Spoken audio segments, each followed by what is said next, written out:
Okay.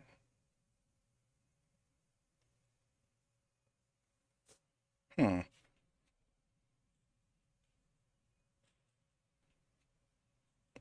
Oh, okay. Boy, I'm rusty. Hello and welcome to Unexplained. Boy, I'm rusty. Hello. Oh my gosh, and I forgot to mute myself. Boy, I'm rusty. There we go. Great. So there was a feedback. In my defense, it's been a while. But anyway, hello and welcome to Unexplained Possibilities Podcast. I'm your host, Melvin the Crimson Taurus. And normally I do an opening spiel here. We're not going to do it this time. We're just going to jump into it. And let me just introduce our guest.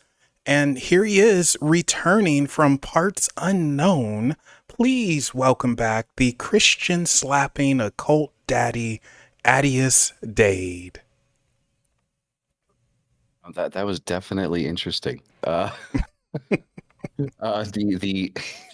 occult daddy. I mean, I said left hand path daddy, but I guess I hope that works. I couldn't remember which one it was, so you're the occult daddy now.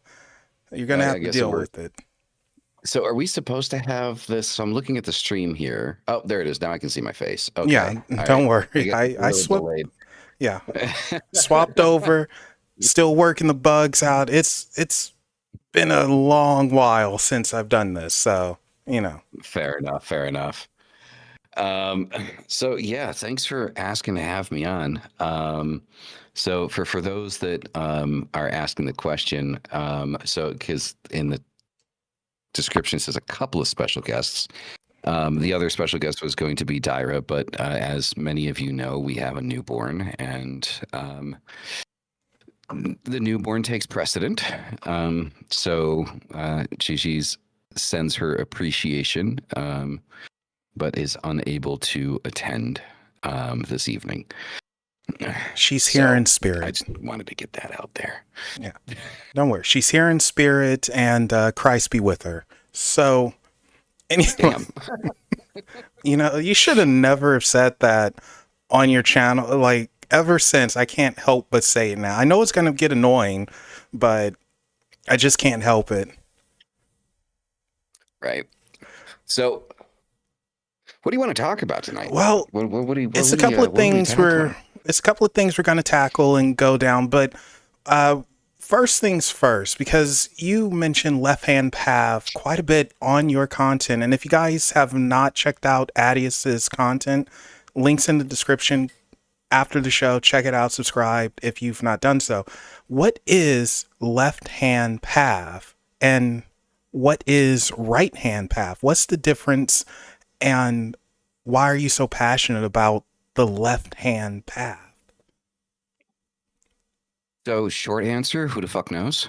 Long answer, because the reason I say that is because there's so much focus in general on the left hand path that, I mean, nobody really has a very definitive or decent definition that encompasses the right hand path or what the hell it is. Like, most people say right hand path and they think Christianity and stuff like that. And I think just because you focus on the left-hand path doesn't mean you sacrifice the right? I mean, you have both. You need both to function. I would say that the left-hand path is more internalized and the right-hand path is more externalized, I believe. Okay. That's my opinion. And, you know, I somewhat see it. I know this is a little cliche to say, but I almost see it a bit like the Force with Star Wars. One isn't greater than the other. It's just different disciplines on how to reach that same space. So if we want to go deeper and use Kung Fu as an example, you have closed fist, open palm. And one, again, just because it's a closed fist, it may seem like it hurts more, but a lot of people don't actually know how to punch. So chances are they'll break the wrist. But fair. It's just a different way of doing things. You're after the same goal. Usually it could be enlightenment, whatever that may be for you, understanding, elevating yourself. You might be more aggressive. It might be in a more controlled environment versus something that's more fluid and open, less controlled, that type of thing. I don't know if that makes sense or not. No, it definitely does. I think the thing is I think because you asked about kind of like my passion for it. I mean, I guess I would go as far as saying like obsession. Ooh, obsession. But I think that like the obsession with it comes from like, I mean, I've mentioned this a few times on my channel. So in my life, I lived in like I've visited many different countries, but I've lived in primarily 3 different countries. So the United States, Turkey, and Mexico. And in my younger years, going on almost 20 years now, in the past, in all 3 of those countries, I ended up homeless.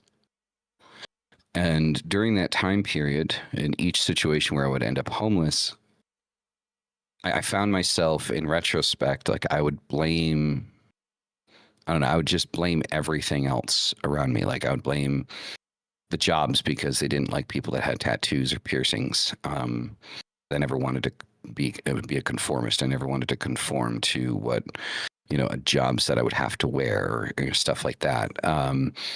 Or, I would just find these excuses and just blame everything outside of myself. And it wasn't until one crack-filled evening in Mexico where instead of paying my rent, I spent $300 on rock, and I couldn't even finish the shit. Like, I mean, I passed out, high as fuck, woke up the next day, and I'm just like, you're the problem, dude. Like, what is the, one thing that is absolutely consistent, in all of these situations? Because you're talking about different countries, right? So it's not like, problems are following me, right? It's not like, like I'm starting in new places where nobody knows me. I can like essentially reinvent myself, right? However I want to, and I'm still running into the same problems. And so it took hitting a proverbial rock bottom for me to kind of open my eyes and say, it's you're the problem. Like, and that started kind of like that spiral downward, in a positive way, of looking inside of like, okay,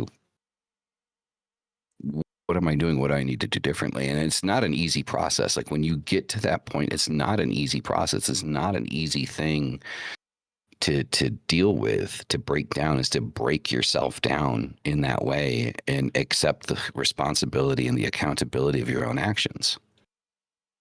So I think that's where kind of like that obsession with it comes from, is that idea that most faiths, most religions, most things of that nature, of this nature, spirituality, constantly externalize everything. We talk about demons, we talk about gods, we talk about this, that, and this wuju and this whatever the fuck, right? And we never talk about ourselves. Like, what the fuck do you need to do? And so the left-hand path for me as a philosophy, because that's how I look at it. I look at it as an overlaying philosophy that can be applied to practically anything, is radical accountability, radical responsibility. And I needed that. That is what saved me, was taking radical responsibility for my actions and understanding that, dude, you need to make different choices. So, sorry, that was really long and drawn out. No, that's perfect, because the less I talk, the better. So it's interesting you mention accountability and having to sort of reach that rock bottom, because that seems like the case for just about anyone who is a serious occultist or anyone who follows any path. Maybe it's not the occult. Maybe you're a painter and, you have to get that passion ignite. You have to take a moment, reflect, and see what's up. And it's a reoccurring thing I've noticed. Curtis Joseph, he's a good example of that. He hit a rock bottom and sort of built himself back up. Bonnie, she hit a rock bottom. I won't go into details for that one, but, I hit a rock bottom. And what we do from there is what matters. You can give up, you could go, you can find your passion, whatever. So it makes total sense to me, and I'm happy you're not doing The Rock or any of that anymore. Stay away from that. But actually, how do you feel about people when they do ritual work and they use drugs and they say it helps them connect? Do you feel that that's a possibility, or it's just them getting high and finding an excuse? I just say to each their own. Like it's honestly, that's how it is. Like I was actually talking to a potential client earlier today that wants kind of like to educational kind of courses and stuff like that, like personalized kind of like mentoring, I suppose. And so that when they asked me kind of like that question, it's like, so what do I need to do to kind of like reach and kind of, reach that hypnotic meditative state to, be able to communicate with whatever the hell it is on the other side? It's like, well, I mean, that's different for everybody. It's like, I have ADHD. So for me, I have to overwhelm my senses in order to stay focused on what it is I'm doing in ritual. Like my rituals are very elaborate, like not elaborate in the sense of like, like cinematically, but elaborate in the sense that, there is a coin that I hold and I will rub my fingers on that takes care of the physical touch, incense, smell, usually fire on the candles that handles visuals, also the sigils, stuff like that, music or certain frequencies of like, white noise will take care of the hearing aspect. And so taste, I mean, it's a little hard to kind of like incorporate taste into a ritual, but I have things that I use, like herbs, stuff like that, like mint, like putting mint in like fresh mint leaves. So I try to like engage all of my senses, intentionally during ritual, because that's what helps me stay focused on the task and what I'm doing. But is that going to work for everyone? No, fuck no. I mean, that's a lot of work for a lot of people, Yeah, and it's no one size fits all. Yeah, so if you say that, like, I personally disagree. Like, I think that yes, mind altering substances alter your mind, but I don't think they alter your mind in the right way. But at the same time, that's just me speaking my opinion. So to each their fucking own. Yeah. If it works for you, it works for you. If you're getting the results. Yeah. Or are they getting results, or do they think they're getting results because their mind is being altered? So they might just think they're getting results, but But you know what? That's perfectly fine as well, because the mind is powerful, and the placebo effect, it is a thing. So you think it, therefore it is. How can you believe it enough, then yeah. George Costanza, it's only a lie when you think it's a lie. Pretty much, yeah, man. Like and that opens up a whole other rabbit hole. But like, yeah, because the thing is like, I mean, I had the I mean, I don't know if I want to say privilege or honor, but like, I mean, I interviewed D.H. Thorne not that long ago. I was there. Yeah. I wasn't sure. Like, I mean, halfway through that thing, I wasn't sure what the fuck was up and what the fuck was down. I really wasn't. And the guy's intelligent. The guy's like, I mean, he's stupid smart. I know that's a contradiction, but I mean, like, you get what I'm saying. I know what you mean. Yeah. But the thing is like, I just feel like for me, like, that whole concept of like, what is real and like, how do you prove this and how do you prove that? Like one of the questions that that kept coming up is like, well, how do you prove that you're real? It's like, well, motherfucker, you're talking to me, right? Like, so, I mean, if perception is reality and I only exist as far as like you believe that I exist, well, you're talking to me. So there you go. I'm real. It's like I remember I used to have that mentality back in high school. And like I talked about this on my show too. It's like I was like, people used to tell me shut the fuck up. Like they'd be like, dude, like stop. Like it's enough, right? I don't know if you guys have ever seen the memes like that on TikTok, like where this guy that like he kind of like makes these weird connections to shit, and like his and his brother's just like getting irritated. He's like, I can't believe I'm related to you. Like, that was me back in high school, man. Well, it's not a bad thing. It just shows you're a free thinker and you're looking at everything from a different angle and point of view, even if it doesn't make sense to someone else or it gets annoying and you get a rock thrown at you. It happens. But milkshakes. I've had milkshakes thrown at me. Had a milkshake. Wait a second. What flavor milkshake? Chocolate, I think. Okay, that's acceptable. If it was strawberry, I'd be upset. But reality, it's a weird thing because we all exist in some reality and we share a reality, because if we didn't, I very much doubt you would be here. I would be here. We'd just be Puff the Magic Dragon somewhere or something, and you could really get into some eldritch, crazy, deep thought, like we're all a dream and therefore we don't truly exist. And it's like you said, it's a rabbit hole and I'm not going down there tonight. Fair enough. Yeah. But it is something that you can ponder for hours. And it's just no, thank you. But yeah, that was an interesting talk. Yeah, exactly. Yeah, that was, looks like I'm lagging. A little bit. You got some freezes here and there. Of course, because why wouldn't I? Stop being a wiener. But yeah, that was an interesting talk with D.H. Thorne. It was at times hard to follow, but whatever,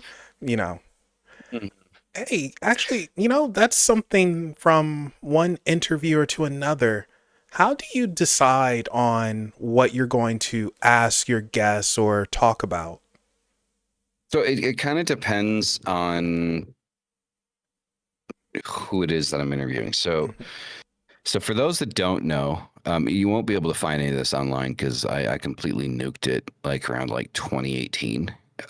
But so I used to have a strictly political podcast over on Twitch called The Roaming Self.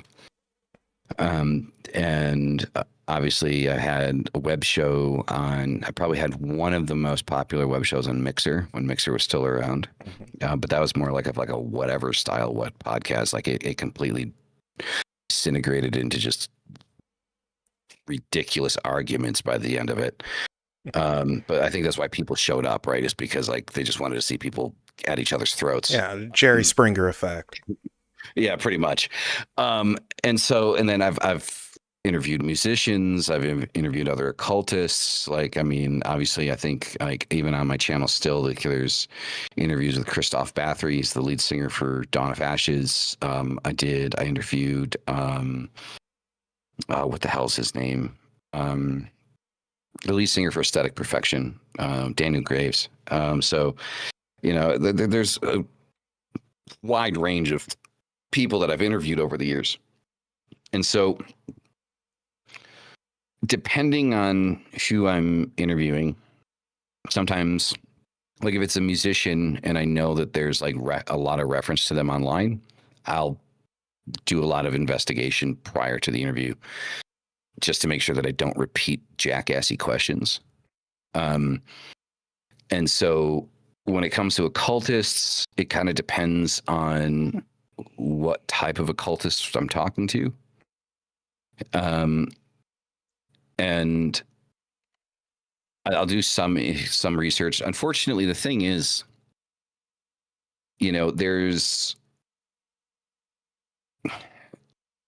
there's people that like, I don't know how to explain this. So there are people that like their dedication is like the podcast environment, like it is to interview people and stuff like that, which is never the intention with what I was doing.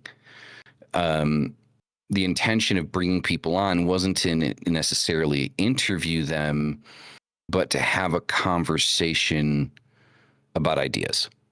Right. Like that was the idea. It wasn't like, oh, you're super popular and I want to interview you. No, it was that we're peers and I want us to have conversation about ideas. And so that's where kind of like with Satan and Coffee and Apocrypha, yes, there's questions, obviously. Like, I mean, but it's more of a hashing of ideas. It's a back and forth that happens. And that's kind of the intention. Like, for example, Chevrolet, right? Having him on, right? The first time around was, having a discussion with him, like, and allowing him to kind of talk more. And then every subsequent kind of like podcast after that was more along the lines of, kind of like exchanging ideas and talking, like Friedrich Nietzsche, like when, he was like, that book was kind of being republished, that was an opportunity for me to kind of like discuss ideas with him as a peer, because like I'm like back in high school, I was obsessed with Nietzsche. I think the best conversation I've had in the last 5 years, out of all the people that I've had on the show, would have to be with Biker Witch. So Biker Witch is this guy that owns a tattoo shop in New Jersey. And the thing is like him and I are like on the same page with like most things. So the conversation is just fluid. Like our definitions are the same. Like we understand definitionally things like in a very similar manner. So there's just this very fluid back and forth. It's just like a comfortable conversation, about ideas of the occult. So, and being someone that's been on a few podcasts here and there, like your own, I know stuff that I don't like being asked. So I try not to ask people shit that would irritate me. If that makes sense. Makes sense, but now I want to know what irritates you. I'm not going to tell you, especially after you told me about that whole like spider thing. Like, no. Oh, you learned. So, okay. Well, I got the spider, so that's good enough. Yeah, there you go. Nick has a question for you, and he'd like to know, have you ever invited a guest on that you strongly disagreed with? I strongly disagree with.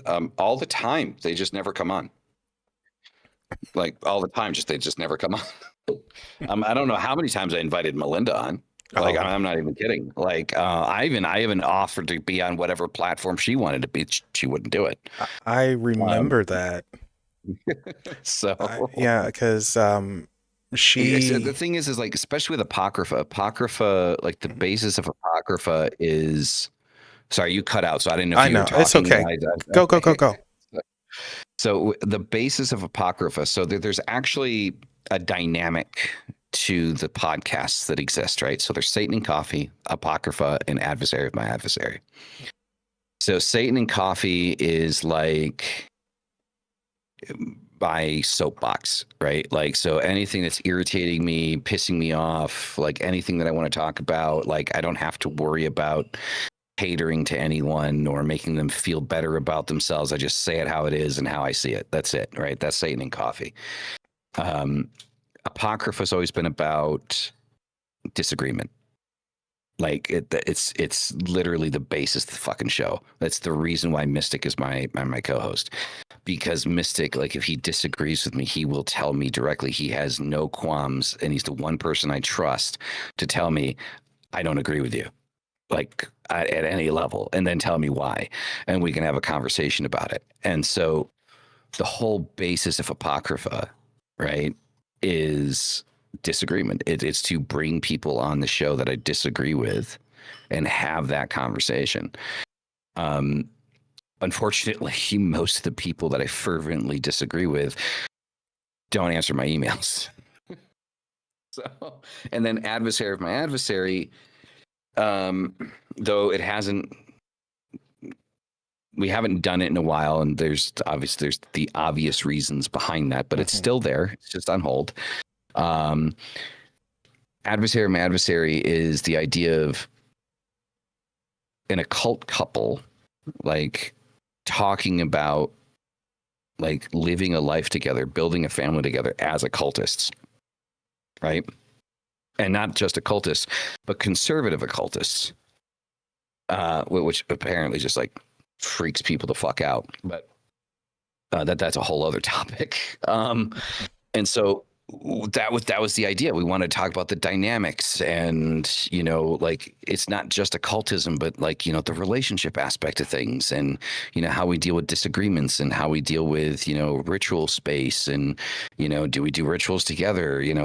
All that kind of stuff. Unfortunately, we had started Adversary very shortly before, like it was a very short time period before Dyra got pregnant. Yeah.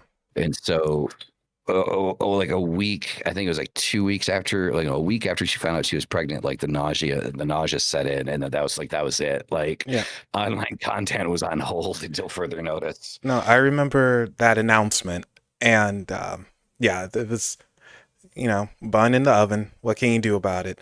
Although I am happy you brought that up, because that was one of the things I wanted to ask you. I don't know very many couples that are both practicing in the occult, whether it's their own thing or not. I'm assuming you guys have two different disciplines and two different paths, which is fine. But how do you work together? If you work together, how do you get over your differences? You don't pay attention to them. The differences, as far as like spirituality are concerned, don't matter. Like first and foremost, like most of the fundamental ideas we agree on. Are there differentials? Like for example, like the Goetia. Like I refuse, before even meeting Dyra, like I refuse to touch the Goetia because of its Abrahamic roots. And I just recently actually kind of got into like, skimming through it and reading. I still haven't read through the whole fucking thing, but I've opened myself up to looking into it. And it wasn't because like I was afraid of the knowledge or anything. It was just because like I wanted to learn about these things on my own. Like I believe that they exist, but I feel like anything that is passed down to us through, Abrahamic, means is tainted or, limited in its actual knowledge. I think it's scraps off of the table, so to speak.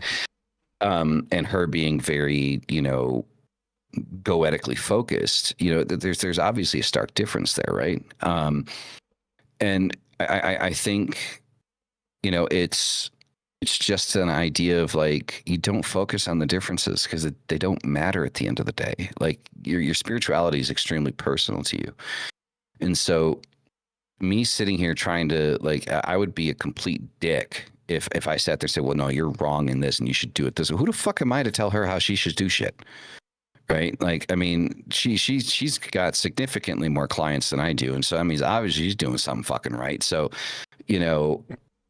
it's me that needs to be learning from her, not fucking telling her what the fuck to do. So, it's just one of those things. Like you understand your place, like you just do. Like, and the thing is I think it just in any relationship, like that's how it should be. You understand your place, and you also have to make sure that like there are certain fundamental things that you guys agree on, which is something I think a lot of people don't fucking do. That they like to do the honeymoon phase first and not talk about shit. They love to run off of the hormones, right? Dyer and I, because of the fact that our relationship started 6,000 miles apart, we had a lot of time to talk about a lot of shit before the relationship became physical. And so all of those difficult conversations, we had all of those difficult conversations. We talked about all the hard shit that people ignore or wait to talk about until after like they're ready to get married. And then they realize, oh, who the fuck am I marrying? So, well, that's just kind of like the thing, right? It's like get those conversations out of the way. And so a lot of the fundamental ideas, not just spiritually speaking, but just life-wise, we agree on, right? And even the things that we don't agree on, we're very open and we very easily like, create compromise, and I just think, yeah, I mean, that's just one of the things that people are missing. So as far as like the spirituality part, the occult part of it, we've done some things together. Most of the time it's very separate, and as it should be. We do share the same ritual space, which I have always found kind of difficult because Dyra does have a habit of raising a lot of energy when she does ritual. And the residual energy lingers for fucking ever. And it's always kind of makes it weird for me to do ritual, like after she does it. So I always try to do my shit first. So, I mean, hey, I get you. Oh gosh, that's funny. Like, wait, honey, hold up. Let me. Yeah, right. Let me bang my shit out first here. Yeah. So, understandable, and I'm sure she doesn't mind too much. I don't know. Usually, the woman of the house gets their way, so. But it's no different. It's no different over here. No, yeah, okay. So, but that's really cool though that you guys have that understanding, and I probably shouldn't say this, but I'm going to say this. You guys don't feel put on or fake like certain other couples that I've seen, and it drives me bonkers. And I appreciate the realism and you being real and not putting on a show. I mean, it's too much fucking work, man. Like, it's like, even though like people would like to say that like we put on like a personification or a character because obviously we don't use our real names. But first and foremost, I don't think anyone online should ever use their real names. If you're using your real name online, gee, that's a really stupid thing to do. Well, I guess I'm stupid. Gosh darn it. Well, you don't use your first and last name. You only use your first name. So, I mean, you're not the only. There's about 800,000 Melvins in the United States. So, I think you're pretty good. But so that's the first thing. And two, I'll speak for myself here. Like, I mean, Addy's Date is just much is it's still me. Like, I don't. It's not a character that I've created. It's a pseudonym, but it's not a persona. Like, and I think that that's where people get confused. Like, yeah, Addy's Date is a pseudonym, but it's not a persona. It's still me. Like, the ideas that I share, the things that I talk about, these are things that I care about, things that I believe in. It's the same thing with Dyra. Like, yeah, it's a pseudonym, but it's still very much her. Like, she's she talks about things that she gives a shit about, things that she cares about, and she doesn't sugarcoat it for anybody. And I don't think anyone should have to like sugarcoat who they are. So, as far as names is concerned, I just give you one. I just call you Marquise Von Davis. Like, so. Sure. Simple as that. Every time. No, like, I'm serious. I'm gonna make that stick somehow. I don't care if you even hate it. They're just, someone's gonna pop up. Hey, who is this guy? That is Marquise Von Davis. It sounds so pretentious and just like, oh. So. Right. It's like, fuck. Like, no, it's Addius. But yeah, that's something to talk about, online safety, and not necessarily presenting your full identity, especially as someone in the quote unquote dark arts, according to some religious folks. And is that a worry of yours, that someone who is just very, I don't want to say very religious, but I don't have a better word for it, but just trying to hunt you down and come after you because you don't agree with whatever it is they believe, or they think you're, like your hat says, the Antichrist? It's definitely, it has been a concern of mine for years. It's something I've talked about adamantly on the channel. It's always led into the conversation of occult unification, because the thing is we're always targets, right? But at the end of the day, like, and I'm not going to make your podcast political by no means, but it's relevant. I'm kind of hated for like all sides. Oh no. 1 second, guys. This, right? So. Oh, there we go. You're back. Okay. What happened? Okay. Internet took a dump on me. Oh, okay. Okay. All right. So, so like there's obviously, like, I'm a left-hand path occultist, right? So I'm theistic. I believe in and work with what are usually called demons.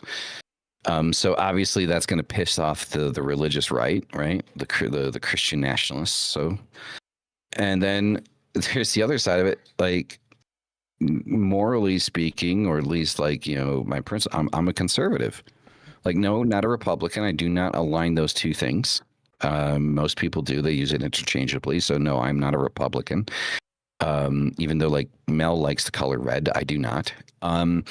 You know, um, you know, but yeah, I am very much conservative. Like the easiest way to break it down is like, you know, at least in my family values, I'm monogamous. I believe in the power and the necessity of the nuclear family. You know, I believe I believe in the Second Amendment. I believe in freedom of speech. I'm definitely a constitutionalist. You know, I have a backpack over here that has a, you know, blue striped American flag on it. Right. I mean, it's like right there. You know, like, I mean, it's on my backpack. Does that mean that like I think all cops are amazing? No, some of them are racist pieces of shit. You know, but does that mean it's all of them? I don't think so. You know. So yeah, the point of me mentioning this is that makes me a target for the other side. Yeah. No middle ground for you, unfortunately. Well, the problem is I am in the middle ground. So, at this point, you may as well start being Batman. Right? Exactly. I mean, that's what it boils down to. But that is interesting. Yeah, I mean, and the thing is like, I mean, I believe like the biggest thing that I believe in is like live and let live. Mm-hmm. I don't care what you do in your life, as long as it doesn't infringe on my shit. And you should not give a shit how I live my life as long as it doesn't infringe on your shit. I'm not going to stop you from doing anything that you feel like you need to do to make you feel like a better person. Like, you live your life however the fuck it is you feel like you need to, but don't come at me and tell me that I can't be me because you're offended by it. That's your problem, not mine. Yeah, and unfortunately, people, they like telling other folks how to live, and it's ridiculous. Yep. You know, and I mean, don't get me wrong. We all probably have a moment where we say, well, I wouldn't do that. Why is he doing that? Or why is she doing that? You know, I think that's just human nature. But on the opposite or the other side of that, we can also try to understand someone as much as possible, or at least ask them. You know, like, that seems like the hardest thing to do for some reason. Ask someone why they're doing what it is they're doing. Like, let's learn from one another. Right. Well, here's the other thing, right? So like, I think people like make this assumption when I say conservative that they think that like I'm like anti-trans, anti-gay, like all this. I'm like, I don't care. My best friend is Mystic. Like, Mystic is my best friend. Mystic and Rook are in tandem the Satan fathers of my newborn. Right. So it's like, I'm sorry. I'm sorry. I love the Satan fathers.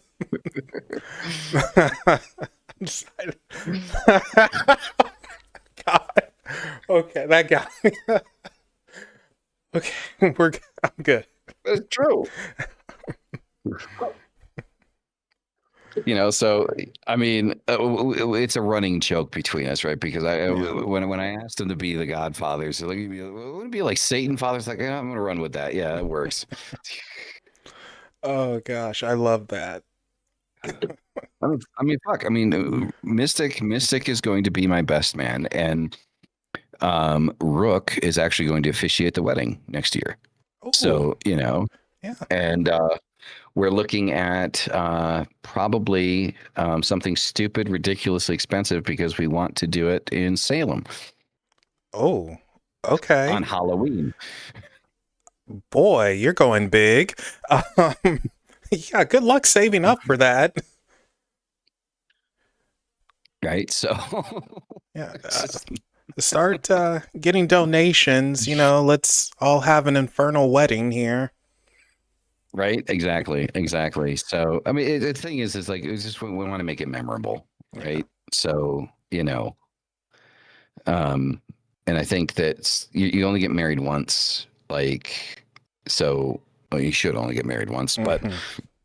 um, and in that spirit, I think you should always try to make it something memorable. So, Okay. Well, if you have shrimp and bacon, I'll be there. bacon, probably shrimp, maybe not. I'm not a shrimp fan, but Oh my I God. can double up on the bacon. How can you not like shrimp? Oh, I There's mean, only one place that I've eaten shrimp at that I actually like, and it was Applebee's. oh God, of all plate. I thought it was really good. You're alone Really in good job that. on it. Wow. I don't know how I feel about this. Well, Applebee's. by all accounts, I'm a redneck, right? Because I mean, I grew up in upstate New York and like on farmland, so Okay. But I'm a northeastern redneck. I mean, Applebee's. Wow. Oh no, I have to invite you over here and I'll grill some shrimp for you and show you how it's done. I accept the invitation. Yeah. Applebee's. Oh. Oh, hello, Siren. Oh, wow. Hey, yeah, welcome to the stream. This is our first time popping in. Oh, shoot. Unexpected. You get special treatment. So everyone who's new, they always get the special treatment. So let's see. I haven't done this in a long time. Shy Siren, welcome to Unexplained Possibilities. He does that to remember your name. Yeah. So, and she is Team Shrimp. So, awesome. But anyway, let's get back to this. Actually, no. Okay, so on Sunday, I was on Satan and Coffee with you. Mm-hmm. And we were supposed to talk about aliens. We were. We did not talk about aliens. No, we talked about everything else. So, since you're here, we're going to talk about aliens. Okay. And you are definitely you're better versed in aliens than I am. well, it depends on who you ask, because I could sound like a total nutbag. But what's your thoughts on extraterrestrial life? I think that we are the only vertical walking on 2 feet intelligent species in the universe with posable thumbs, I think is a very arrogant assumption to make, because considering how vast the universe is. So, and honestly, with our propension to focus on Internet took a dump again. traversing this. Did it? It didn't seem like it cut out for me. Yeah, it did for me. Oh, okay. Yeah. So like I think because of our propension to kill each other, this is the reason why we're not traversing the stars right now. Because like honestly, like when I was a kid back in the 90s, I was obsessed with Star Trek: The Next Generation. Like there will be no better captain than Jean-Luc Picard. I don't give a shit. Right? Like that Picard's my boy, right? Like fucking the guy before him, whatever the hell his name was, fuck him. Captain Kirk? Yeah, fuck Kirk. Oh, wow. You're going to have some nerds coming at you now. Like Captain Kirk did one thing and one thing only that was good. He's Michael Myers' mask. That's it. No love for William Shatner, Captain Kirk. Wow. You are, man. I mean, don't get me wrong. I like Jean-Luc Picard better myself because he is better.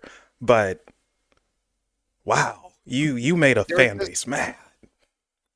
There's just something about Picard. Man, I used to watch all of the Star Treks when I was a kid. Like, I mean, Deep Space Nine, The Next Generation, the OG. And so it wasn't like that I just grew up with Next Generation. Like it was like I had all of that stuff going on at the same time, but there's just something about the way Picard carried himself as like the captain of the Enterprise, that like you wanted to follow him, right? Like fucking Kirk's just seemed like a weird sex symbol, like for his time. You're not wrong. But, So, maybe that's what we need, though. We got to send up a horn dog to bone all the green skinned girls, and, everyone likes us then. But we had that in Next Generation. It was his number one. Riker? Well, to be fair, that changed, though, later on and he got with Deanna, so, True. He hung up his Playboy pants. Yeah. Well, I mean, the thing is they were always in and out, though, right? They were always in and out. So, Although I feel bad for him. He had to follow Worf. How do you do that? Yeah. Worf was my dad's favorite character in Next Generation. So. Okay. So, but anyway, we're getting off topic here. All because you want about aliens. We are all because you want to incite a nerd war here. Man, can't believe you said that. I will die on that hill. Jean-Luc Picard is and will always be the best Star Trek captain of all time. I agree with you, but I'm not going to say F. I mean, so much so he has his own fucking show. Wow. Kirk didn't get that. He didn't get a show called Kirk. Picard did.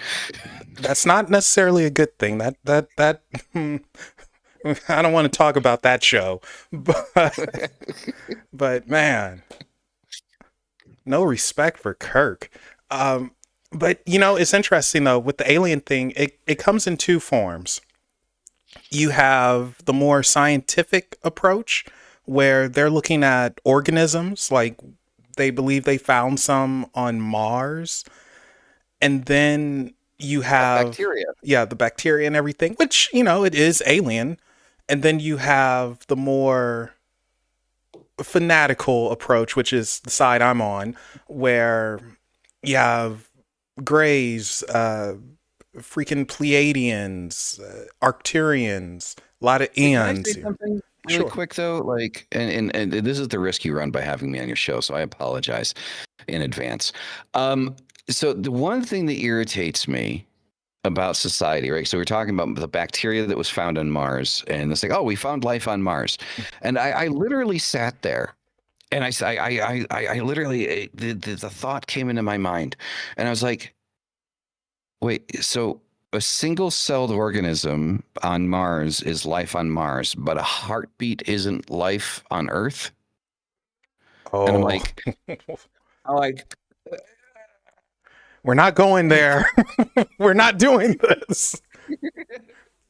So no, that's all I'm saying. That's all I'm saying.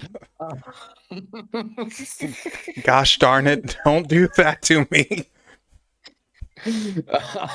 Hey, I mean, whether they love you or they hate you, no press is bad press. I disagree with that. Okay, but. So basically you are, yes, you are a believer in extraterrestrials.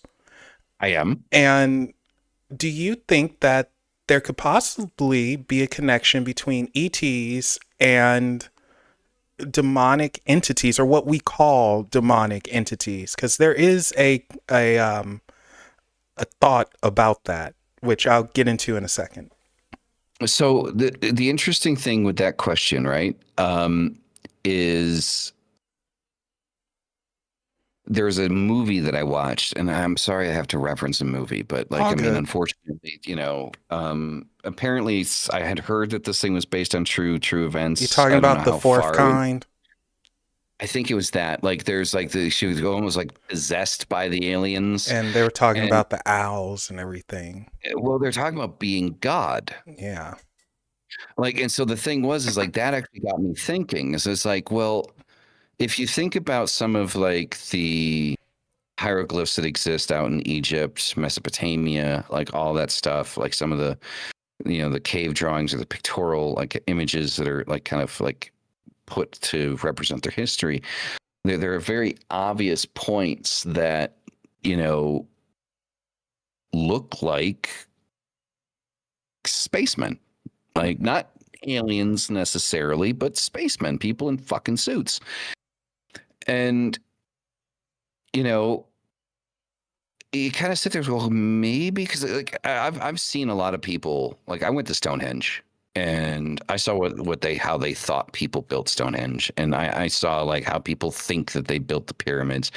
It's like, I'm sorry, like, as massive as these fucking things are, and as many of them as there are, like, there's no fucking way that these guys like put them on sticks and rolled them across, like, half a fucking continent, to build a structure that goddamn big. There's no fucking way. And so, in my opinion, I think, just like, my mother has an obsession with fairies and stuff, and my mother believes that like we used to have contact with fairies and, all of those other types of like fantastical creatures, and like we lost basically the privilege of having that contact because we've become murderous pigs. I believe it's the same thing with extraterrestrials. I believe that we used to have regular contact. I think they're still interested, which is why we still have sightings and shit. But, we became murderous fucking pigs. And when you have a society of beings that very evidently focused all of their energy on unification and exploration of the universe, we are primates compared to these things, and our behavior, the degradation of our society, is we've lost the privilege. Now, as far as like the different species and stuff like that, it's like, dude, I have no fucking idea. Like, what you're talking about, like, dude, I don't know.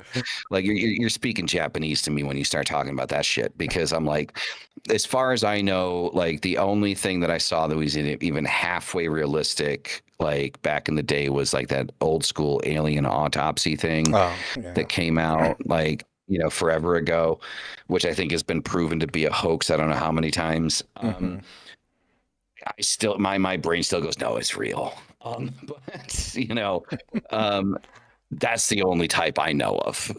Yeah, well, those were grays, and that I remember when that aired. That was a pretty cool special, and it was supposed to be the Roswell aliens or something like that. Which people are shocked when I say this, but I'm not a believer in Roswell. I don't think that was extraterrestrial. Because it happened in 1947, and I don't necessarily think it was a weather balloon, although Project Mogul was a thing. I know Addie's like, I don't know what Project Mogul is, but it's okay. And during that time, the Arvo company, I think it was, they create fighter jets in Canada, so Maeve will be more familiar with them most likely. In 1950, they came up with the Arvo 100, ROF 100, something like that, and it's a flying saucer. No joke, legit flying saucer, man-made. And I'm thinking in 1947, they were experimenting with that because they had a contract with the U.S. Air Force, and they crashed it. It never went into production or anything like that because it was a stupid design, and yeah, it just wasn't good. But yeah, basically a giant fucking frisbee. Essentially. Like, I mean, yeah, and allegedly alien technology uses electromagnetism to move their ships, open portals, and all that. Not jet propulsion like we do, but. But anyway, going back to the aliens and possible demon connection. So this is interesting because it's believed, according to some ancient alien theorists, the gods of our ancestors were from a different planet, but not just different planet, but different dimension in general. They're interdimensional, rather extraterrestrial, which, if that's the case, we would see them as more like spiritual entities. And that's why I brought up, do you think they could possibly be demonic entities or whatever it is that people work with in the occult, and they just take on the guise of Belial or Lucifer, whomever? I mean, anything's possible. Anything's possible. I mean, would I prescribe to the idea that aliens are demons? No. Like, I mean, having worked with the demonic for as long as I have, I don't get that vibe from it. Like, I really don't. And to be completely honest, like, I wouldn't want them to be, right? Because like I've always fantasized about the idea of meeting an alien, right? Like, I mean, like, fucking, beam me up, Scotty, right? But you know, do I think that they had a hand in our development at some point? I mean, I think the signs are there. I think historically speaking, I think there's enough loose evidence to assume that there was some type of, overarching assistance in the development of, the human species. But again, just concrete evidence, no. But enough evidence to say there was something. Yeah, of course. Atlantis, we have no proof that Atlantis exists. I mean, I don't even know where the fuck that story came from. But like, I mean, a lot of people are completely obsessed with it. But we have no proof that Atlantis ever existed. I'm gonna have to. It's two Atlantises. You have the Atlantis that was the trading. Atlantic City. I'm not. Oh, get out of here. No, we have the Atlantis that was like a trading post that sunk in the Mediterranean or something like that. And that one, there is some historical proof for that. It wasn't anything super spiritual, advanced technology. It's where Egyptians, Romans, Greeks, people from Cyprus, they went to trade. But the fantasy Atlantis, the one that is in the books, and that's where the aliens are. Yeah, I'm telling you, that's what it is, Nick. You got to check it out. It's actually a really cool thing that they were talking about. I remember I first saw it on History Channel, but anyway, then we have the one that you're talking about, the one where it's like the aliens are here, super advanced portals. I'm not a believer in that one. But there is some very, very, very little, to be fair, historical knowledge that there was an Atlantis and it was used as a type of trading between various countries in the Mediterranean area. Well, I mean, if there's like, if there's something backing that, then that's fine. But like the one that everyone's interested in is the one that like had flying cars and shit, right? Yeah. Which by the way, is fucking weird, right? If you had flying cars, your entire continent sinks into the ocean. You would think that they would have the ability to fucking escape, right? It's like your cars fly. Like, how is it that all of you sunk into the ocean? I mean, well, okay.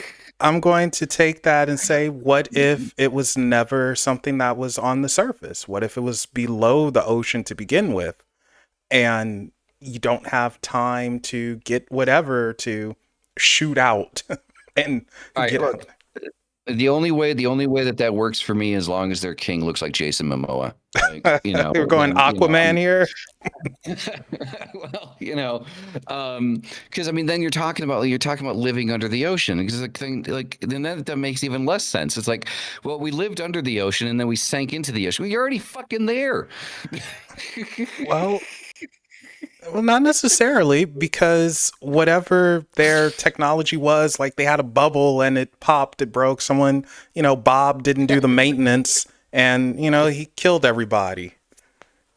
Oh, fuck Bob.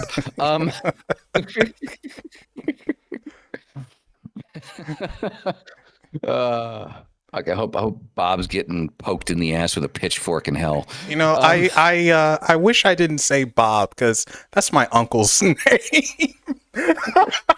So damn.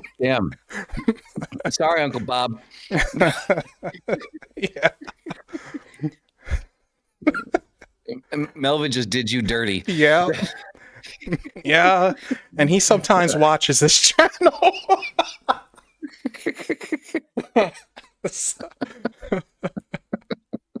Oh boy. So oops. Right. But it is an interesting thought though. If you are so advanced, how did you not escape? Or maybe they did escape and they're the ones who seeded the continents. Well, I mean, there's another like off basis kind of opinion that I have with this, right? So, like, what if Atlantis was just like kind of like an alien colony, and then what if like all of the assistance that ancient cultures received was from Atlantis, and then the colony began to see the behavior patterns developing in human beings, saying. And again, this is a long shot, right? I'm connecting dots that don't fucking exist here. But what if they turned around and they said we can't risk them having like access to this type of technology, not now. And they just completely nuked their own shit and got the fuck out of Dodge. You know, I don't know about them destroying their own stuff, but there are stories and even mythologies where civilization as a whole, this world, has been destroyed several times over. And, you know, so maybe it was not a natural death. It was an outside source that caused it. So, you know, I think it's something there. You know, it might sound wacky a bit, but it could be something there.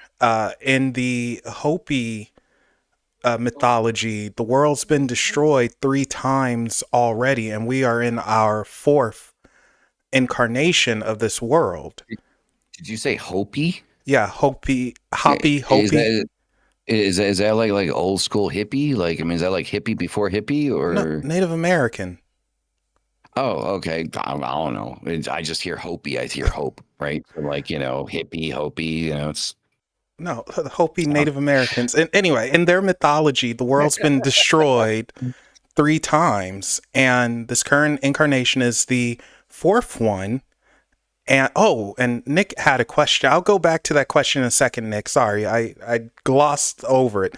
But anyway, their mythology says that we came from the sky. We came from not evil, but something that had bad intent. And it's up to us to fix that corruption that it had. So it's just really interesting. That's way too Christian for me. Well, I'm simplifying it, but really look into a Hopi mythology. It's really interesting. Native American mythology in general.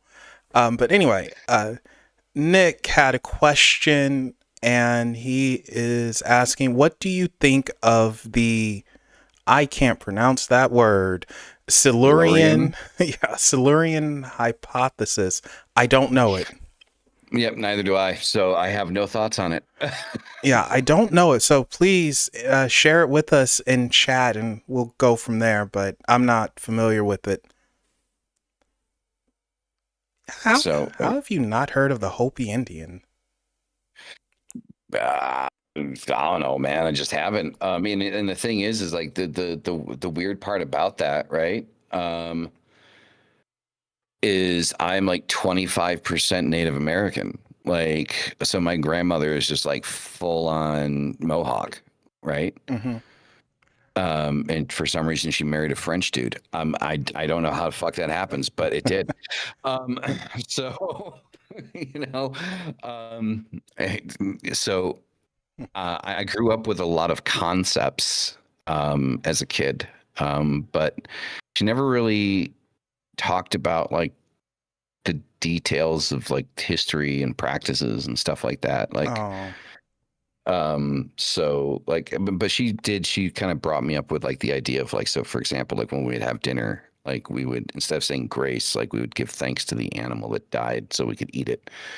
yeah, it's being So, respectful. you know, she's like, she would always kind of like say like it's a natural process, like to, you know, death and for life to continue is a natural process. So, and she very much hates, she has dementia now, but, she very much hates vegetarians and vegans. So, Okay. Oh, gosh darn you plant eating pricks. I'll show you. right, well, I think the thing is like, I think the idea of my grandmother like is kind of what distilled the whole live and let live thing into me, right? Because the thing is like, she didn't give a fuck how you lived your life. Like she didn't want to hear about it. She like that level of like I don't give a fuck, right? It's like you do your fucking thing. I don't need to know about it, right? Like, you know, I don't need to know about it. I don't need to accept it. You don't need my validation. You don't need my acceptance. Just do your own fucking thing. Like leave me the fuck alone, right? You know? And like, I mean, that's where I get my whole concept of like live and let live. It's like I legitimately just do not give a shit how you live your life. Like if you know if you're gay, if you're a lesbian, if you're trans, I don't care. Like not to the sense I don't care. It's like you shouldn't exist. No, it's not like that. It's just like just do your thing, man. Just Yeah, you know. it doesn't phase. It has nothing to do with you. Doesn't hurt you. Nothing. You know, if that's what makes you happy, have at it. Yeah, Yeah. yeah. And Do your thing. Nick told us what this was. So the Silurian hypothesis basically says before humans evolved, there was a civilization of dinosaurs or another species. Like intelligently, like you know, kind of like walking around like spaceman dinosaurs type of thing. I'm assuming intelligent, which kind of goes to a reptilian theory. Well, that just brings me back to what the hell is the name of that TV show from like the 90s, the Not the Mama? Like he hit him in the head with the fucking Dinosaurs? frying pan? Yeah, that makes, you know. I'm the baby, gotta love me. Right? I Fucking hated that hell. baby. Yeah, that baby was a fucking sociopath. Yeah, okay. That's interesting because when I had Christine on, yeah, it was Christine. She brought something like that up about dinosaurs possibly evolving into having intelligent life and technology and all that stuff. And it's a theory that says this planet was originally for reptilian aliens. Like they were here first. What is the obsession with reptilians? Like, They're considered the big bad and they're scary. And I mean, it's just that's just the thing. And I remember, like, I was watching, like, Dyra and I were watching this YouTube video by what the hell is her name? Fucking hell. Uh, babe, what's that trans conservative's name is? What is it again? That thank you, Blair White. So we were watching like this video that Blair White uploaded, and she was talking to someone that supposedly was like, you know, like a victim of like Jeffrey Epstein, and like she like Blair White was constantly saying was I don't understand why people aren't interviewing her and stuff like that. Halfway through the interview, she holds up this drawing that looks like a 12-year-old did it and says, "This is what I saw Jeffrey Epstein turn into." And it's like, that is why nobody is talking to this person.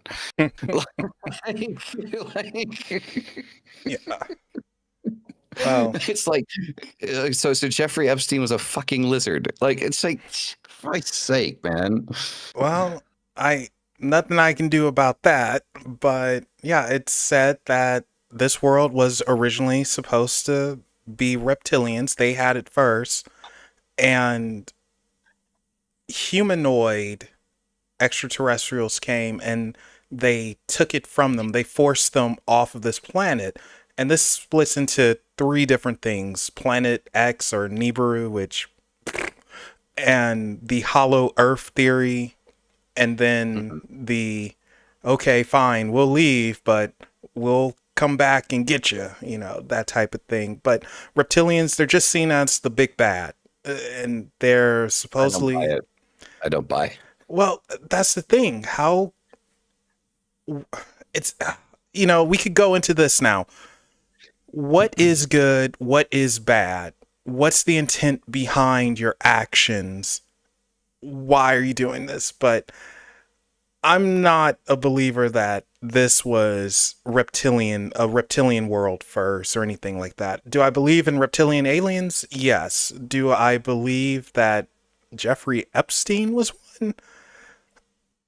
No. I think he was a terrible person, and yeah, you could call him a lizard man if you want. From a certain point of view, he is one, but was one, excuse me, because he offed himself, without... Of course he did.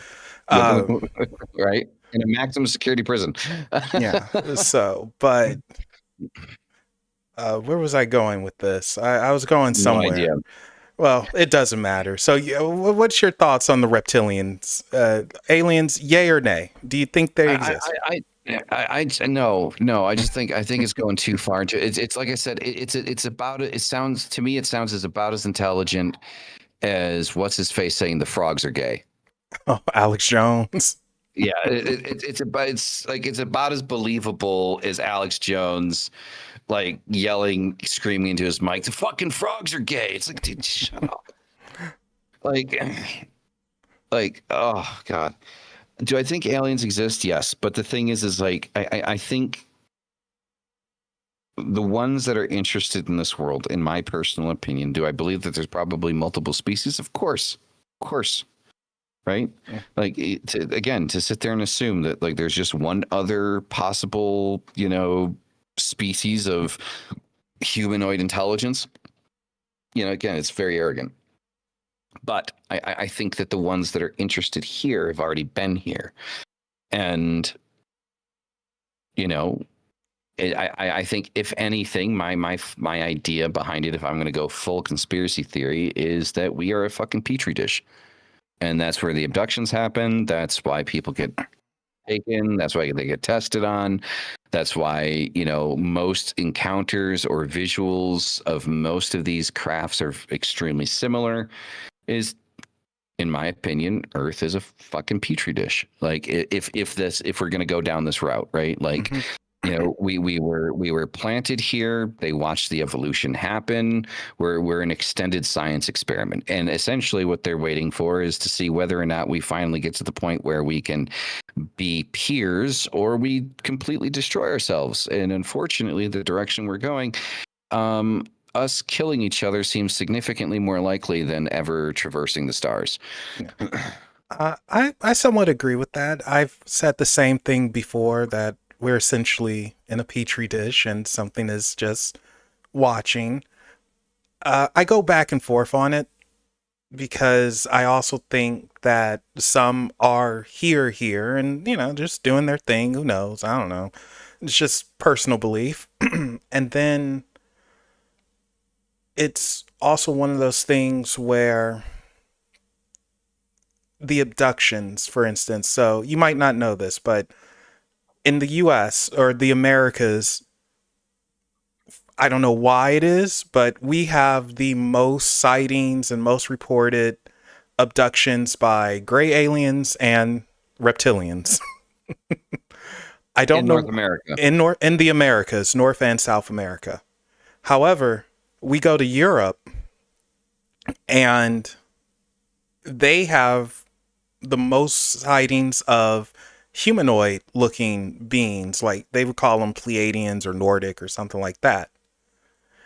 They very rarely report reptilians or grays. It happens, just extremely rare. Then you go to Africa and they see stuff there. They have reports of sometimes mantis are pretty high, and very tall, dark beings. Now, I know I can make an African joke here. I'm not going to, but I was thinking Minecraft. I was thinking what they got, Enderman. Like, I mean, Jesus Christ, man, I'm so terrible at Minecraft. Someone lied to me about that game. They said, "Oh, it's a fun, easy game." Man, that game's scary. But anyway, in Australia, you're probably not familiar with Peter Maxwell Slattery, but he's straight up, yeah, he's a UFO guy. Anyway, he reported several different beings. One of them that he claims, and he's not the only one to claim this, at least 50 other people have reported this, looks like ET. Not an exact batch, but it looks similar to ET. See, I think the thing is I think if people are just and I think the same thing with the occult, to be completely honest. Like anytime. So I think one of the benefits to me as a content creator is I do personally believe that I'm probably one of the most skeptical online occultists that exists, if not the only one.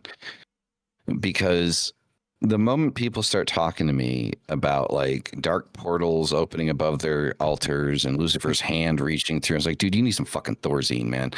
like you need to take a chill pill, like hardcore. Like, so I think the thing is, it's like we as human beings have a habit of overcomplicating shit. And if there's one thing that we understand theory-wise, and we should always remember, is the simplest explanation is usually, most likely, the correct one, right?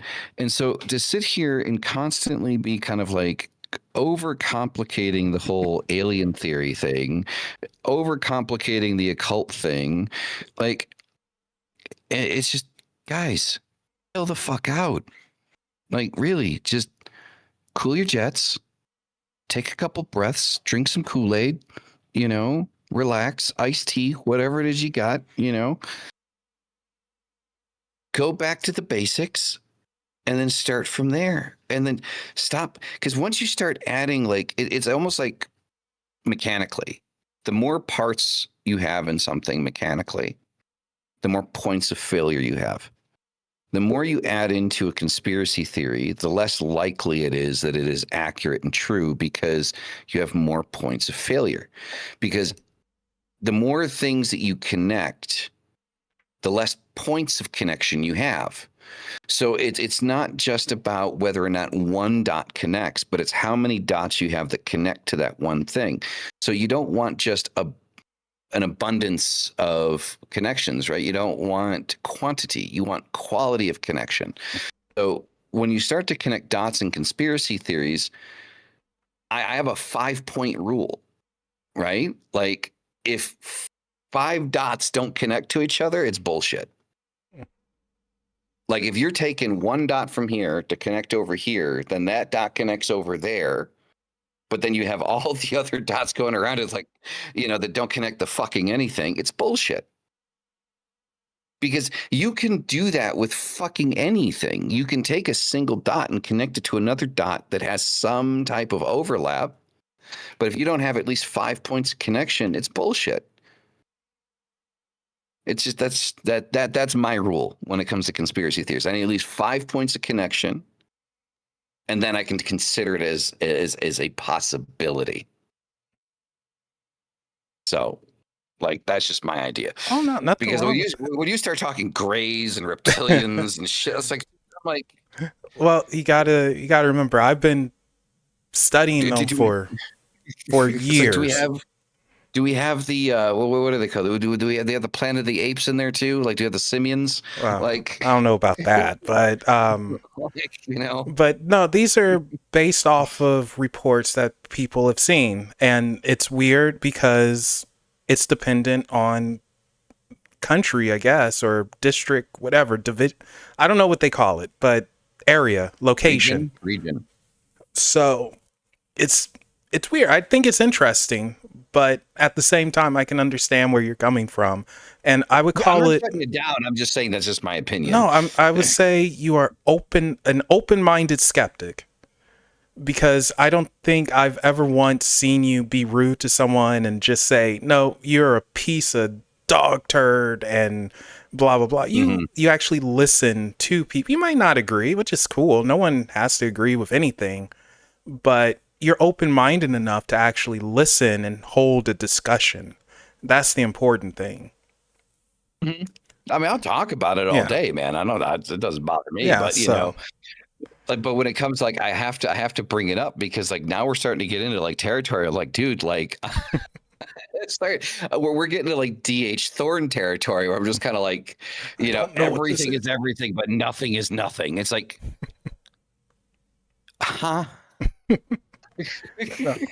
Yeah, you're gonna have to dig deeper in the species stuff, though.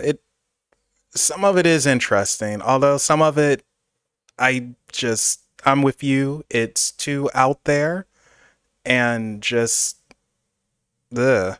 I guess that's the only way I could put it. Just, ugh. It's still interesting. I think the thing that throws me off is the reptilian ones, like the whole idea that like it's just kind of like, because for me that's like it's somebody reaching, because the whole idea of like taking something that already exists on the planet and then turning it into something that it couldn't possibly be.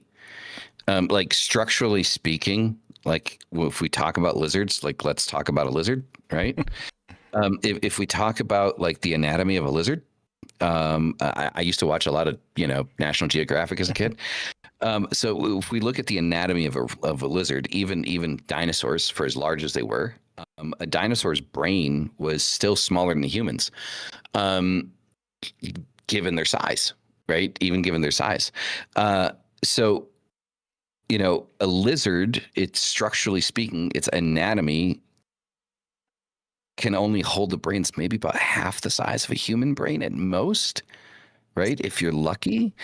And the thing is there are very specific things that indicate our ability to be as intelligent as we are. And I beg people to research the opposable thumb. I know it sounds fucking crazy.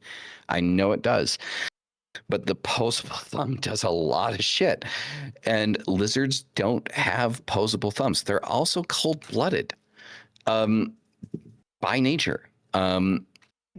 If a lizard isn't cold-blooded, it's not a lizard, right? It's not. Reptiles, or I should be more accurate. Reptiles are cold-blooded. If it's not cold-blooded, it's not a reptile. Cold-blooded creatures have a natural limitation on intelligent function because of the fact that they're cold-blooded. So lizard or reptilian-based aliens, by the dynamics of science that I understand, are impossible. You're looking at it from an Earth science perspective, though. And what if they evolve differently, if they're from a different planet or something, another dimension? Just throw that out there. We have to get away from what we know of Earth science. And I will also add, what if it's something that just looks reptilian but isn't? Well, that's where I was getting ready to go. It could look reptilian, doesn't necessarily mean it is reptilian, but we call them that because they're reptilian. Doesn't necessarily mean they are, though, like you said. So, yeah. I mean, I don't know, that it's definitely an interesting subject. So one thing I wanted to take an opportunity to bring up, because that thing I sent you, right? Mm-hmm. Okay, so I wanted to take an opportunity to kind of talk about that. If yeah, well, that was going to be my little closing to get there. Okay, you're jumping the gun, darn it! Jumping the gun? Yes, jumping the gun. Okay. Well, I wanted an opportunity to kind of explain it a little bit more, and I am kind of running close on time here. We've been on here for over an hour already, haven't we? Oh gosh, yes, 124. Okay. Okay, let's get to the next question and then let's jump into that and we'll close off with that. Is that cool? Okay. So that's cool. Nick is asking, what about Bigfoot? Is it an evasive species or interdimensional entity? Where are you seeing this? It's in chat. Do you have it on live chat or top? No, I have it on the top one. Hold on a second. Yeah. Okay, what about Bigfoot? Is it an evasive species or an interdimensional entity? See, that's another thing I would love to actually dive into, like more like deeply, is like stuff like Loch Ness and Bigfoot and all that stuff. Especially Loch Ness. Like, oh, I have a fucking rabbit hole for that one. But Bigfoot. Fucking hell. I don't know if anything I've seen about Bigfoot seems like a hoax to me. It just looks like a dude in a fucking furry suit. And not when I say furry suit, I don't mean modern day furries. Like, you guys creep me the fuck out, but like, do your thing. Like, it's all good. No judgment here. But it just seems like somebody in like a really cheap bear suit, you know? So I don't know if I were to say, like, if we were to say, play devil's advocate and say, yes, Bigfoot is, you know, real and very hard to, you know, capture on camera and whatnot, then I definitely wouldn't say evasive, because there's a very distinct behavior with evasive species. They take over, hence being evasive. Right, like, or it's evasive, not invasive. Yeah, okay. You're. I got confused. Sorry, it's you know, it's been a long day. So evasive. I still would go with kind of like probably. I would say probably like a different, like, interdimensional entity. I think. I don't think that they live here. Yeah. I think that they pop in and they look around, they see what's going on. You know, maybe they just like, you know, Earth's forests and just like they go for a stroll and they kind of like pop back out. I don't know. Like, you know, I'm I'm just talking out of my ass at this point. Oh, no, that's fine. I had on some Bigfoot hunters a few years ago and we discussed this, and I personally think they are interdimensional. They're able to use a portal, walk in, do their thing, and walk out. Mm-hmm. You know, that's just me. Mm-hmm. But anyway, let's get to, because dude, you are one of the freaking busiest people I have ever seen, because you're always working on something and you have a new project. I mean, you got your book coming out next year, which I reviewed. Check out the review.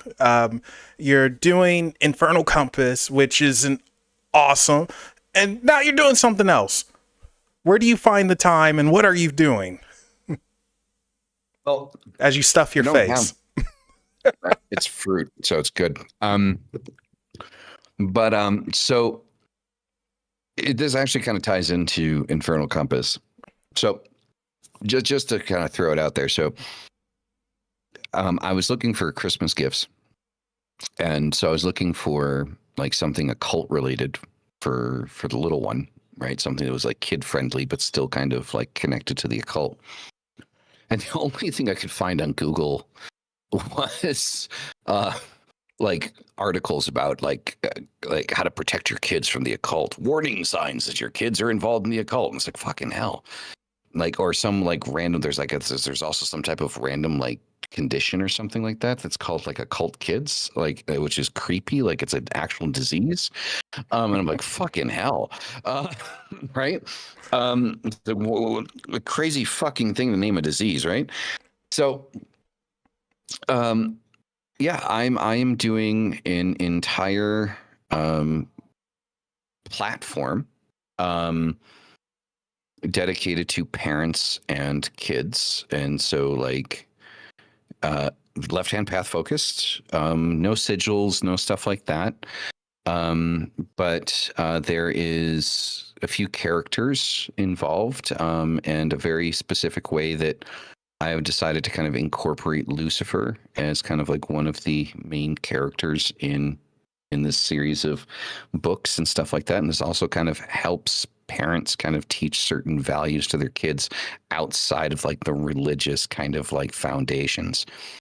And it's occult friendly, right? Like it kind of teaches the things that we don't talk about when we talk about the occult. Like anytime we talk about the cult, we talk about like the Hollywood shit. We talk about the magic, we talk about the demons, we talk about the gods, we talk about the rituals, we talk about the spells, but we never talk about the actual fundamentals, the principles, the morals, the values that exist as occultists. And I suppose maybe it's because like it's very wide ranging as far as like what people accept as like, you know, morally acceptable. But I don't think that being left-hand path or being an occultist inherently should mean that we are void of morality or that we completely reject societal morality, but rather that we are more intelligent about it and we're able to examine societal morality at a deeper level than most other people would.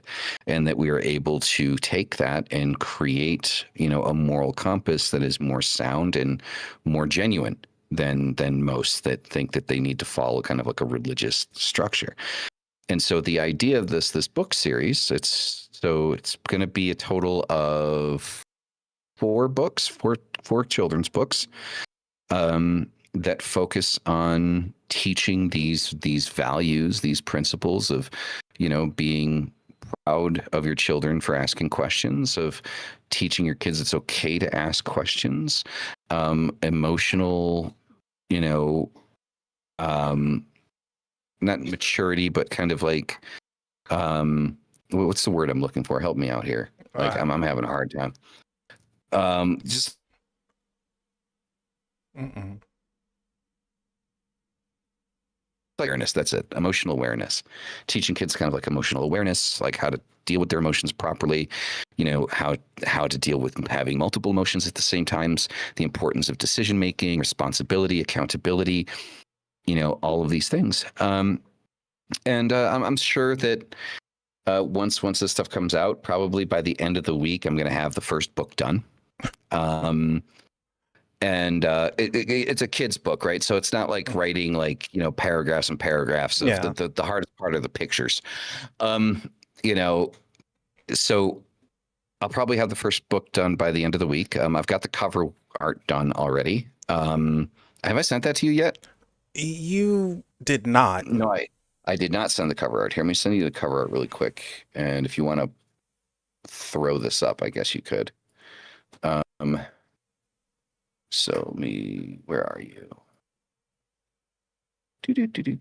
Oh, I know where I saved you. Come on. So it took me a while to figure out like how I wanted to do the cover art. I did the cover art myself. I just want to throw that out there, just so everybody is aware. Actually, I don't have it saved. Give me a second because it's open in Photoshop, so I can just save it really quick and then send it to you. I'm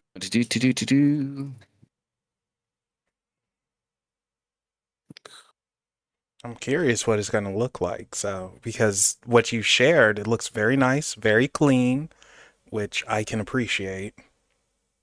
Mm-hmm.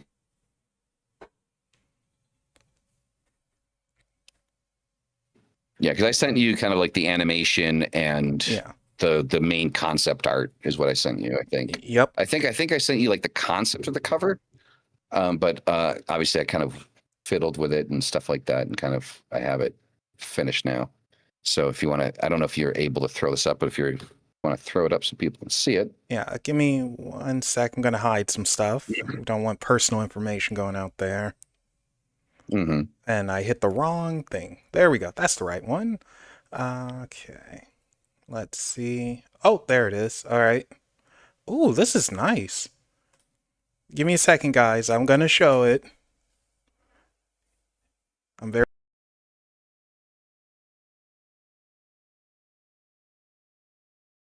And let's go back here.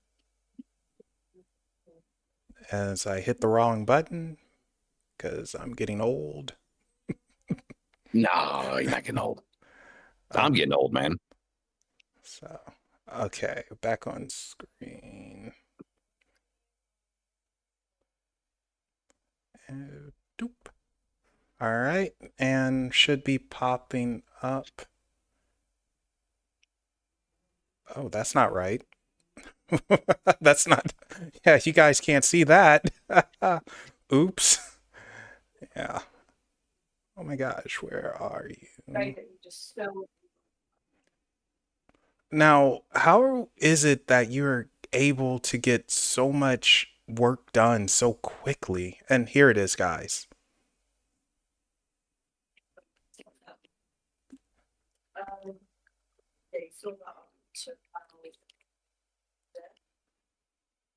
That is really big. Yeah, I'm fixing it. I'm fixing it. Told you I'm slow here. Give me a second. Oh, wow, I moved the wrong thing.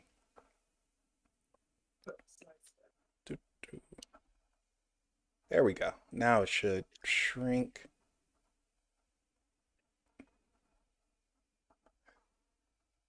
Ah, there we go. Okay.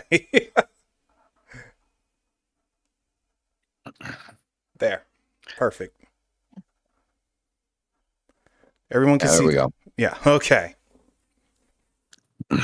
Yeah. So, I don't know. I work on, I do use, AI as a tool, for a lot of things. I come out with an idea, and I start with the base myself, and then I kind of expand on that with what I've already created. So the original first two iterations of the artwork are done by me. So the concept art that you have, and then this right here. But then every subsequent image after that is AI, because I do not have the patience or time to sit there and draw each and every slide out. Right. So, and I'm not afraid to say it's a tool. It's a tool like anything else, right? It facilitates work. It makes it faster. It's following the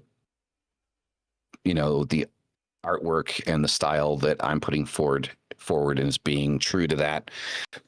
And so I'm okay with that. And then as far as like the actual work, it's the writing itself is just a combination of stuff that I've already got going on. Like I said, this is just, it's Infernal Compass, just focused for kids. So that part of it's not that hard. Right. And so when I say like the first book is going to be done, like, I mean, the first book's going to be what? 10, 15 pages of just some images and the text. But what's important about this is what comes with it. The explanation that's there for the parents, right? Of how to do this, like how to build off of this. So what I currently have done is it's a 7-module system. I'm currently done with 3 modules. So that's it out of 7, right? So I have the basic outline done of all 7 modules and the 5 lessons per module, but expanding them out is what's taking time, right? So the stories aren't that long. The stories are about like a page worth of writing, right? You come up with, you have a simple concept that you want to present to the kids. And so you write that out into a kind of like an engaging story for kids, right? And so I have 3 modules out of 7 done so far. Getting the whole thing done, then formatted, then put it together and making it a whole thing to put out, that's going to take some time, right? Probably looking by the end of next year. But I do want to get at least one of these out there. Like I want to start introducing these characters. Yeah. And I think you're going about it the right way, and it looks good. Like the cover looks good. And it's not scary. Don't have to worry about, sacrificing a goat to Satan or anything like that. So you got something. Yeah. So, Leora and Pip, and obviously Bright's the name of the lantern. Right. The lantern's light, Lucifer's light. Maybe even you look at the bottom, it says left-hand path stories for children about confidence, emotional wisdom, and, growing without shame or fear. There we go. I zoomed in for you guys.